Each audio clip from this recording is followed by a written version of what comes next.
बेचारे जो जिम्मेदार खेती का काम 12 महीने मेहनत का बर्ताव जाड़े गर्मी में करते हैं, वो बहुत परेशान है।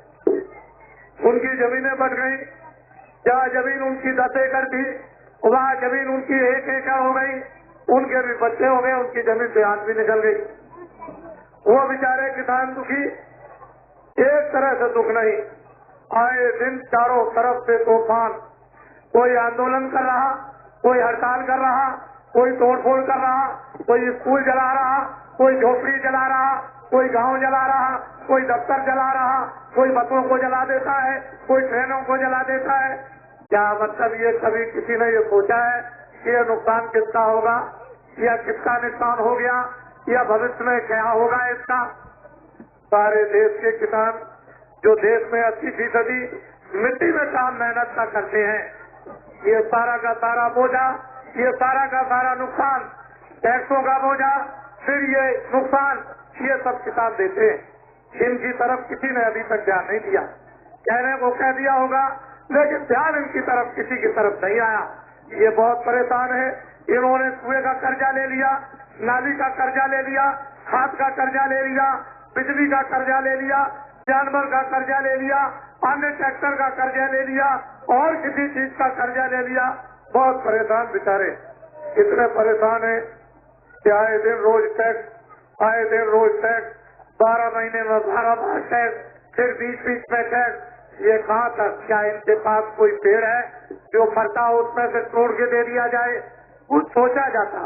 अगर आपने हमको सबको अपना बच्चा समझा होता तो शायद ये बात लोगों के सामने ना आई होती। समस्त जगत के प्राणियों को, इस मानव को प्रजातंत्र में अगर इंतजाम करने वाले अपना बच्चा समझ लें तो ये बात शायद अपने बच्चों के लिए न हो। उनको अगर 100 एकड़ खेती दे दी जाए, उनको 4 एकड़ खेती दे दी जाए, और उनके पास 10 बच्चे हों, और फिर उनसे कहा जाए कि आपके ऊपर में ये टैक्स लगेगा, तो वो वही बात कहेंगे जो मैं कहता हूँ। बड़ी भारी उलझन देश में चारों तरफ की हो गई। एक तरफ की आफत नहीं, छोटों पर भी आफत, बड़ों पर भी आफत, 1 साहूकारों पर भी आफत, ये नौजवान बच्चे जो स्कूल में पढ़ते हैं उन पर भी आफत, कर्मचारी अधिकारियों पर भी आफत। एक ऐसा उलझन का जंगल में, एक झाड़ियों में ऐसा पता दिया गया है कि किसी का मस्तक काम नहीं करता। अभी थोड़े दिनों में एक बम्बई में शताब्दी समारोह हुआ। वैसे झगड़ा तो आपस में बहुत हो गया कि अस्पतालों में अभी तक पड़े हुए हैं, लेकिन भारत के प्रधानमंत्री ने कहा कि हमारा जो शासन है वो सारा का सारा भ्रष्ट है। ये सारा शासन दलाल है, अधिकारी कर्मचारी दलाल है, पेट साहूकार ये है, ये भ्रष्ट है। और जो भ्रष्ट से भ्रष्ट काम करे वही देश में नेतृत्व की निशानी पाता है।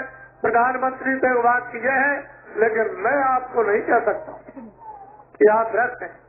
मैं तो ये कह सकता हूँ, न कर्मचारी भ्रष्ट है, न अधिकारी भ्रष्ट है, न पेट साहूकार भ्रष्ट है, और न ये भ्रष्ट है। मेरी बातों को बहुत ध्यान देकर क्यों आंदोलन आपने बंद नहीं किया? जब 30 साल तक आंदोलन देश को आजाद करने का जब होता रहा तो आपने पुल उड़ा दिया, आपने मकान उड़ा दिए, कितनों की जानें चली गई, कितनों की जानें ले ली गई। ये तो उस समय था जब देश आजाद नहीं हुआ था, उस समय के लिए था, लेकिन अब तो बंद हो जाना चाहिए था। लेकिन 35 सालों से कितना नुकसान खरबों का हो गया। ये खरबों का नुकसान इन बेचारे किसानों ने खून पसीना बहाकर रो रो करके, इन्होंने, इनकी सुनने वाला फरियाद कोई नहीं, इन्होंने सब कुछ झेला और अब भी झेल रहे हैं, और आगे जो कुछ होगा किसानों तुम्ही को झेलना पड़ेगा, दूसरा और कोई कुछ नहीं देगा। 100 में से 80 किसान, और जितनी आबादी है उसकी 80% देश में किसानों की है। आबादी तुम कभी मत समझना कि 70 करोड़ की है, 2 अरब की आबादी है। बुद्धिमान लोग इस बात को ध्यान से सुने। चुनाव आयोग ने मतदान के लिए 42.5 करोड़ की लिस्ट बनाई थी पिछले दिनों में, और उसने घोषणा की थी कि मताधिकार यानी 42.5 करोड़ का हो गया तो आप 10 बच्चे छोड़ दो, आप 8 बच्चे छोड़ दो, आप 5 बच्चे छोड़ दो, नीचे के 2-3 छोड़ दो, एक परिवार में 4 बच्चे, उन 4 बच्चों की गिनती अलग कर लीजिए, 1 अरब 60 करोड़ और 42.5 उसमें जोड़ दीजिए तो 2 अरब से ऊपर हो जाता है। और जिसका वोटर लिस्ट पर नाम नहीं उसकी गिनती नहीं, जो खाना बदोश विदेश से आए हैं उनकी भी गिनती नहीं है। जब 70 करोड़ का बजट बनेगा तो 2 अरब की आबादी को कैसे पूरा पड़ेगा, कैसे बच्चों को काम मिलेगा, कैसे लोगों को काम मिलेगा। इतनी फैक्ट्रियां देश के अंदर जो निर्माण की गई उसमें से 12 आने पड़ी हुई है खराब और 4 आने, उनमें से 2 आने कभी चलती है कभी बंद और 2 आने फैक्ट्री चल रही। देश की संपत्ति जो इतनी बड़ी लगा दी गई और उसका हैरान नुकसान हुआ, ये सब इन किसानों को देना था, दूसरा कोई देने वाला नहीं। इसलिए किसानों, तुमको मेरी बात फिर से सुननी होगी। मैं बहुत दिनों से देखता चला आया, मैंने 37 साल के कार्यकलापों को देखा। तुम अपने प्रतिनिधियों को ऐसा समझ करके चुन के भेजते हो कि ये यहाँ जाएंगे तो हमारे क्षेत्र में कोई हमारी सेवा का काम करेंगे। तुमने एमएलए एमपीओ को चुन के दिल्ली और पटना में भेज दिया, ये तुमने ठीक किया कि तुम्हारी सेवा करेंगे।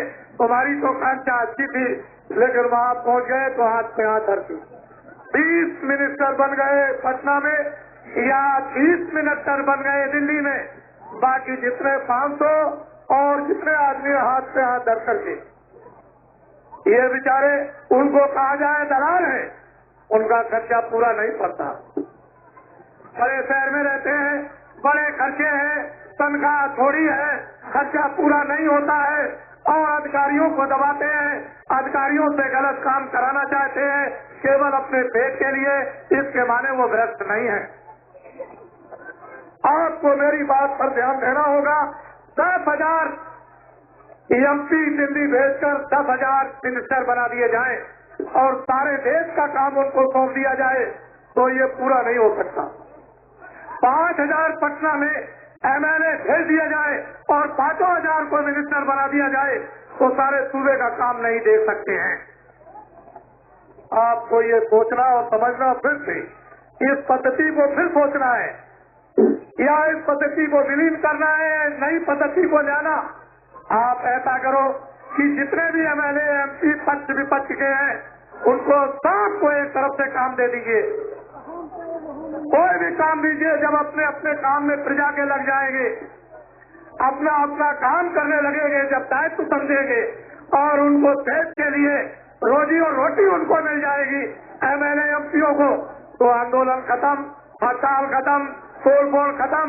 ये बोझा देश के किसानों पर नहीं पड़ेगा और कोई नया टैक्स भी नहीं लगेगा।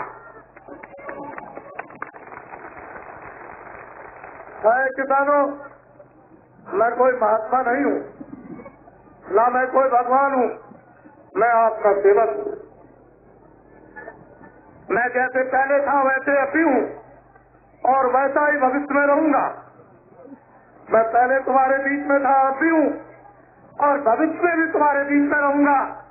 मुझे कोई ख्वाहिश, कोई इच्छा, कोई लालसा राष्ट्रपति की नहीं, मुझे कोई प्रधानमंत्री की नहीं और न मुझे कोई मुख्यमंत्री की और न इसकी मुझको कोई जरूरत है। लेकिन देश के किसानों, मैं ये तुमसे वादा करता हूँ कि अगर तुम मेरी बात को मान लो, एक बार भी तुम मेरी बात को मान लो, अगर देश के किसानों ने निष्पक्ष होकर के मेरी बात को एक बार मान लिया तो जितना भी 37 साल का कर्जा, चाहे ट्रैक्टर का हो, चाहे नाली का हो, चाहे खाद का हो, चाहे बैल का हो, चाहे कुएं का हो, अन्य कोई खेती का कर्जा जो किसानों पर होगा, मेरी बात को अगर मान लेंगे तो सारे हिंदुस्तान का 37 साल किसानों का कर्जा माफ करा दिया जाएगा। मेरी बात को तो माने। ये हमारे अधिकारियों को कह दिया दलाल है। 500 रुपए में, आज के समय में 600 रुपए में ये गरीब क्या गृहस्थी चला सकता है?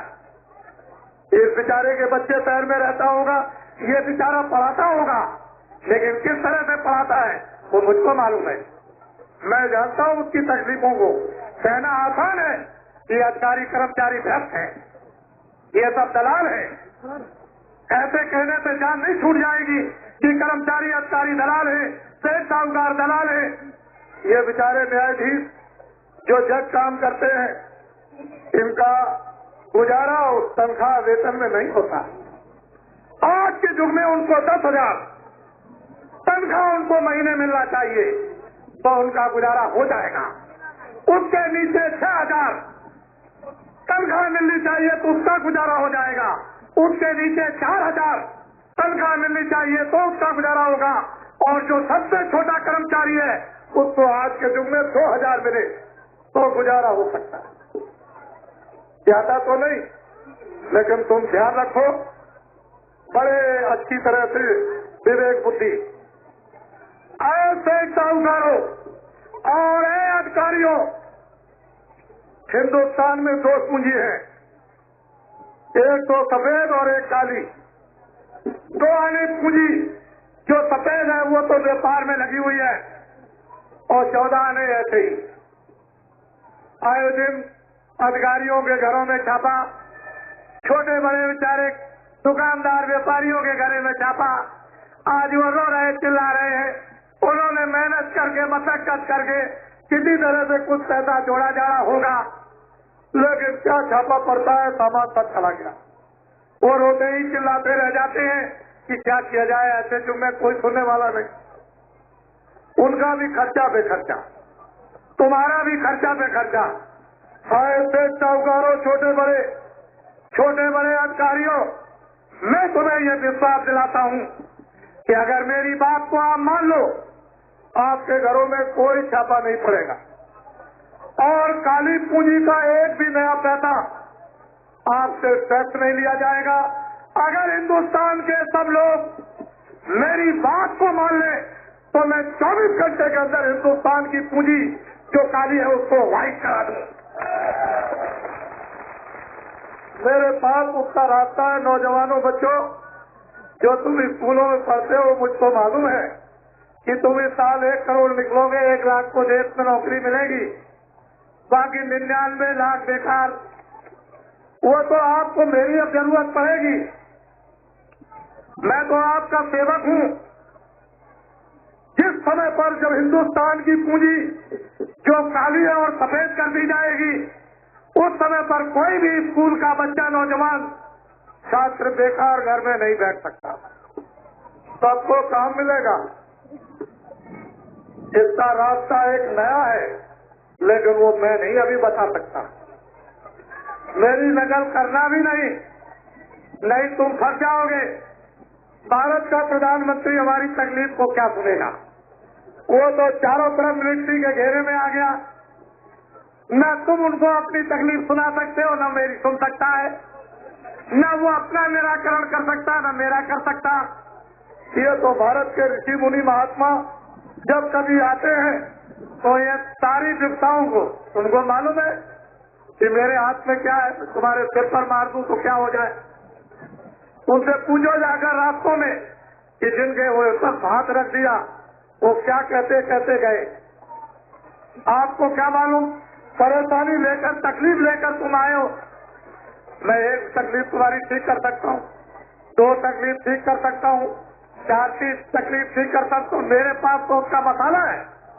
मुझे तो उसका भगवान का हुक्म मिला है कि इनकी तकलीफों को सुनो, इनकी तकलीफों में शरीक हो, इनकी तकलीफों को दूर करो, इनको अपनी बात सुनाओ, इनको मेरी बात सुनाओ, इनको मानवता की बात सुनाओ, इनको अच्छे बुरे कर्मों का बोध कराओ, इनको बुराइयों से हटाओ, इनको अच्छाइयों पर चलाओ। इनसे कहो तुमको भोजन मिलेगा, इनसे कहो तुमको कपड़े मिलेंगे। और किसानों से ये कहो कि वो वक्त और जमाना आ जाएगा कि तुम अगर मेरी बात को मान लो तो गांव की नारियां भी गले में सोना पहनती हुई सब दिखाई। अरे सोने की बात तो छोड़ो, हीरा पहनते हुए दिखाई दे। कलयुग जाएगा, सतयुग आएगा, तुमने दीवारों को पढ़ा होगा। क्या तुमने कोई हंसी बात समझी थी? अभी कलयुग गया नहीं, न सतयुग आया। लेकिन अगर राम, विश्वामित्र और वशिष्ठ उनको जटा और झूठ भेष बदलकर उनको तपस्या के लिए न भेज देते तो रावण तो विश्वामित्र यहां से भी मरवा देते।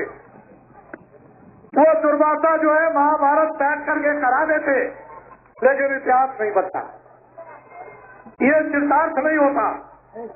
इतिहास तो इतिहास से बनता है। तुम्हारे कानों में नर नारी बच्चे बच्चियों के डाल दिया जाए कि कलयुग जाएगा सतयुग आएगा। अभी नहीं गया कलयुग, ना सतयुग आया, लेकिन तुम्हारे कानों में कोई बात तो पहुंच जाए